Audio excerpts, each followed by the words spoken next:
ಮುಂದಿನ ಕ್ಷೇತ್ರ ಬೆಳಗಾವಿಯಲ್ಲಿ ಮಂಗಳ ಅಂಗಡಿಯವರು ಸಂಸದರು, ಆದ್ರೆ ಅವರಿಗೆ ಬಹುತೇಕ ಟಿಕೆಟ್ ವ್ಯತ್ಯಾಸಗಳು ಕಂಡು ಬರ್ತಾ ಇಲ್ಲ. ಅವ್ರ ಸುರೇಶ್ ಅಂಗಡಿ ತೀರ್ಕೊಂಡ ಮೇಲೆ ಹೌದು ಬೈ ಎಲೆಕ್ಷನ್ ಆಯ್ತು, ಬರೀ 5,000 ಗೆದ್ರು ಸತೀಶ್ ಜಾರಕಿಹೊಳಿ ಅಪೋಸಿಟ್. ಈಗ ಅಲ್ಲಿ ಅವ್ರ ಬೀಗ್ರು ಜಗದೀಶ್ ಶೆಟ್ಟರ್ ಮತ್ತೆ ಅವ್ರ ಮಗಳು ಶ್ರದ್ಧಾಗಿನೇ ಸಂಕಲ್ಪ ಅಂದ್ರೆ ಲೈಕ್ ಜಗದೀಶ್ ಶೆಟ್ಟರ್ ಮಗನ್ನ ಹೌದು ಮದುವೆ ಮಾಡ್ಕೊಂಡಿದ್ರು ಸುರೇಶ್ ಅಂಗಡಿ ಮಗಳನ್ನ. ಸೊ ಬೀಗ್ರು ಜಗದೀಶ್ ಶೆಟ್ಟರ್ ಕೂಡ ಸ್ಪರ್ಧೆ ಮಾಡಬಹುದು ಬೆಳಗಾವಿಲಿ ಇರೋ ಚರ್ಚೆ ಇದೆ. ಇಲ್ಲ ಸುರೇಶ್ ಅಂಗಡಿ ಮಗಳು ಸ್ಪರ್ಧೆ ಮಾಡಬಹುದು ಅಂದ್ರೆ ಜಗದೀಶ್ ಶೆಟ್ಟರ್ ಸೊಸೆ ಮಾಡಬಹುದು ಅಂತಿದೆ. ಅದು ಬಿಜೆಪಿ. ಒಟ್ಟಾರೆ ಅದು ಅವ್ರು ವಾಪಸ್ ಕಾಂಗ್ರೆಸ್ ಇಂದ ಬಿಜೆಪಿ ಬಂದಿದ್ದೆ ತಮ್ಮನ MLC ಉಳಿಬೇಕು, ಬೀಗ್ರು ಪಾರುಪತ್ಯ ಅಲ್ಲಿ ಉಳಿಬೇಕು ಅನ್ನೋ ಕಾರಣಕ್ಕೆ ಅವ್ರು ವಾಪಸ್ ಆಗಿದ್ದಾರೆ.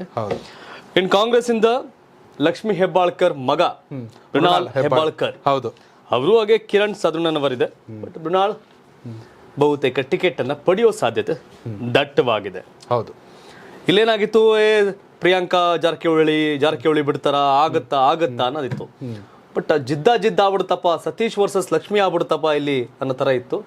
ಬಟ್ ಸೈಲೆಂಟ್ ಆಗಿ ಸತೀಶ್ ಜಾರಕಿಹೊಳಿ ನನ್ನ ಮಗಳಿಗೆ ನಾನು ಮದುವೆ ಮಾಡ್ಬೇಕು, ನಮ್ಮ ಎಲ್ಲೂ ನಿಲ್ಲಲ್ಲ ನಮ್ಮವರು ಅಂತ ಹೇಳಿಕೆ. ಬಟ್ ವಾಟ್ ನೆಕ್ಸ್ಟ್, ಮುಂದೆ ಏನಾರು ಆಗ್ಬೋದಾ ಅನ್ನೋ ಸೂಚನೆಗಳು ಕೊಡ್ತಾ ಲಕ್ಷ್ಮಿ ಹೆಬ್ಬಾಳ್ಕರ್ ಅವರ ಮಗನಿಗೆ ಆದಿ ಸುಗಮ ಆಗಿದೆ. ಈಗ ಏನಂತ ಕಾದ್ ನೋಡ್ಬೇಕು ಏನಾಗತ್ತೆ ಅಂತ. ಸತೀಶ್ ಜಾರಕಿಹೊಳಿ ಅವರೇ ನಿಲ್ಲಲ್ಲ ನೋಡಿ, ಲಕ್ಷ್ಮಿ ಹೆಬ್ಬಾಳ್ಕರ್ಗೆ ಅಳಿಯ ರಜತ್ ಉಳ್ಳಾಗಡ್ಡಿ ಮಠಕ್ಕೆ ಶೆಟ್ರು ತುಡಕಾಗಿದ್ರು. ವಿಧಾನಸಭೆಯಲ್ಲಿ ಟಿಕೆಟ್ ಮಿಸ್ ಆಗಿತ್ತು ಪಾಪ, ಶೆಟ್ರು ಬರ್ಲಾಗಿ ರಜತ್ಗೆ. ಈಗ ಲೋಕಸಭೆಗೆ ಅಳಿಯನಿಗೆ ಅಲ್ಲಿ ಧಾರವಾಡದಿಂದ, ಮಗನಿಗೆ ಇಲ್ಲಿ ಸತೀಶ್ ಜಾರಕಿಹೊಳಿ ಫ್ಯಾಮಿಲಿ ಹಿಂದೆ ಹೋಗಿರೋ ಕಾರಣ ಅಳಿಯ ಮತ್ತೆ ಮಗ ಇಬ್ರಿಗೂ ಟಿಕೆಟ್ ಆಗೋ ಸಾಧ್ಯತೆ ಇದೆ. ನೋಡ್ಬೇಕು. ಸೊ ಇದು ಬೆಳಗಾವಿ ಬಿಜೆಪಿಯ ಭದ್ರಕೋಟೆ ಅಂತ ಅನ್ಸ್ಕೊಂಡಿದೆ. ಸತತವಾಗಿ ಬಿಜೆಪಿಯಲ್ಲಿ ಗೆಲ್ತಾ ಬಂದಿದೆ. ಸುರೇಶ್ ಅಂಗಡಿ ಅವ್ರು ಗೆಲ್ತಾ ಇದ್ರು, ಸೆಂಟ್ರಲ್ ಮಿನಿಸ್ಟರ್ ಆಗಿದ್ರು. ಅವ್ರೇನ ಬದುಕಿದ್ರೆ CM ಆಗಿರೋರು. ಖಂಡಿತ ಬೊಮ್ಮಾಯಿ ಆಗ್ತಿರ್ಲಿಲ್ಲ. ಬೊಮ್ಮಾಯಿ ಲಾಟ್ರಿ CM ಆದ್ರಲ್ಲ ಹಂಗ ಆಗ್ತಿರ್ಲಿಲ್ಲ. ಬಟ್ ಸುರೇಶ್ ಅಂಗಡಿ ಕೊಟ್ಟ ಜವಾಬ್ದಾರಿ ಸರಿಯಾಗಿ ನಿರ್ವಹಣೆ ಮಾಡೋರು ಅಂತಿತ್ತು. ಸುರೇಶ್ ಅಂಗಡಿ CM ಆಗಿರೋರು ಬದುಕಿದ್ರಪ್ಪ. ಪ್ರಹ್ಲಾದ್ ಜೋಶಿಗಿಂತ ಮೋದಿ ಅವ್ರಿಗೆ ಅತ್ಯಾಪ್ತರಲ್ಲಿ ಸುರೇಶ್ ಅಂಗಡಿ ಇಲ್ಲ ಜೋಶಿನೇ.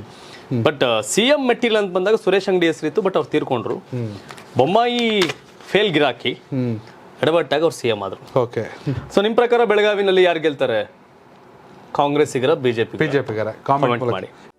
ಪ್ರತಿಯೊಬ್ರು ಒಳ್ಳೆ ಎಣ್ಣೆ ಬೇಕು ಅಂತ ಕೇಳ್ತಿದ್ರಲ್ವಾ, ಅದರಲ್ಲೂ ಅಡುಗೆ ಮನೆಗೆ ಗಾಣದಿಂದ ತಯಾರಾದಂಥ ಪರಿಶುದ್ಧವಾದಂಥ ಎಣ್ಣೆ ಬೇಕು ಅಂತ ಕೇಳ್ತಿದ್ರಲ್ವಾ.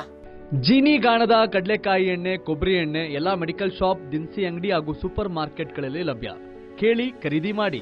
ನೆನ್ಪಿರ್ಲಿ, ನಿಮ್ಮ ಮನೆಯಲ್ಲಿ 6 ತಿಂಗಳ ಪಾಪು ಇದ್ರೆ ಅದು ನೆಮ್ಮದಿಯಾಗಿ ನಿದ್ರೆ ಮಾಡಬೇಕು ಅಂದ್ರೆ ಜೀನಿ ಸರಿ ಇಟ್ಟು ಕೊಡಿ.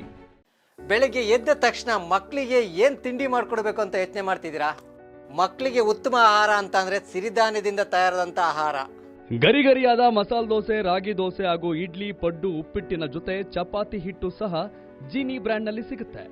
ನೆನ್ಪಿರ್ಲಿ, BP ಶುಗರ್ ಕಂಟ್ರೋಲ್ ಆಗ್ಬೇಕಾದ್ರೆ ಜೀನಿ ಕುಡಿಯಿರಿ.